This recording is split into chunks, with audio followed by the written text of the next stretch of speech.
সরকার পরিবর্তন করে প্রকৃত গণতন্ত্র বাস্তবায়ন সম্ভব নয়। নাহিদ। জাতীয় নাগরিক পার্টি এনসিপির আহ্বায়ক নাহিদ ইসলাম বলেছেন, শুধু সরকার পরিবর্তন করলেই প্রকৃত গণতন্ত্র প্রতিষ্ঠা সম্ভব নয়।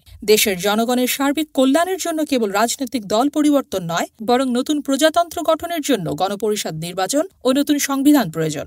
মঙ্গলবার সকালে সাভারের জাতীয় স্মৃতিসৌধে মহান মুক্তিযুদ্ধের শহীদদের প্রতি শ্রদ্ধা নিবেদন শেষে তিনি এসব কথা বলেন।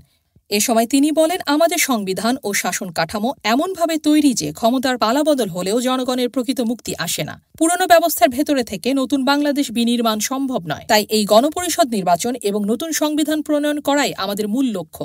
তিনি আরও বলেন, আমাদের দেশ অনেক আন্দোলন সংগ্রামের মধ্যে দিয়ে গেছে। মুক্তিযুদ্ধের চেতনা ও গণতান্ত্রিক আন্দোলনের যে স্বপ্ন ছিল তা আজও বাস্তবায়িত হয়নি। আমরা সেই অসমাপ্ত স্বপ্ন পূরণের জন্য কাজ করছি। একটি সত্যিকারের গণতান্ত্রিক রাষ্ট্র প্রতিষ্ঠায় জনগণের ক্ষমতায় নিশ্চিত করতে হবে। নাহিদ ইসলাম জানান, জাতীয় নাগরিক পার্টি রাজনৈতিক দল হিসেবে নিবন্ধন নিতে দ্রুত শর্ত পূরণের কাজ করছে এবং দলের গঠনতন্ত্র প্রণয়নের কার্যক্রম চলছে। তিনি বলেন, আমরা নিয়মতান্ত্রিক ও গণতান্ত্রিক প্রক্রিয়ার মধ্যে দিয়ে এগিয়ে যাচ্ছি। আমাদের লক্ষ্য হচ্ছে এমন একটি ব্যবস্থা গড়ে তোলা যেখানে জনগণই হবে সর্বোচ্চ ক্ষমতার অধিকারী, কোনো ব্যক্তি বা দল নয়। আওয়ামী লীগের রাজনীতির ভবিষ্যৎ প্রসঙ্গে তিনি বলেন, দেশের রাজনীতিতে দীর্ঘদিন ধরে একই দল ক্ষমতায় থাকছে।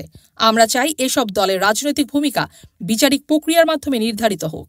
যারা গণতন্ত্রের মূলনীতিকে সমুন্নত রাখবে না, তাদের বিষয়ে সিদ্ধান্ত নিতে হবে। অনুষ্ঠানে আরও উপস্থিত ছিলেন জাতীয় নাগরিক পার্টির সদস্য সচিব আখতার হোসেন, মুখ্য সংগঠক সার্জিস আলম, হাসানাত আবদুল্লাহ, মুখ্য সমন্বয়ক নাসিরউদ্দিন পাটোয়ারি, সিনিয়র যুগ্ম মুখ্য সমন্বয়ক হান্নান মাসুদ সহ অন্যান্য নেতৃবৃন্দ।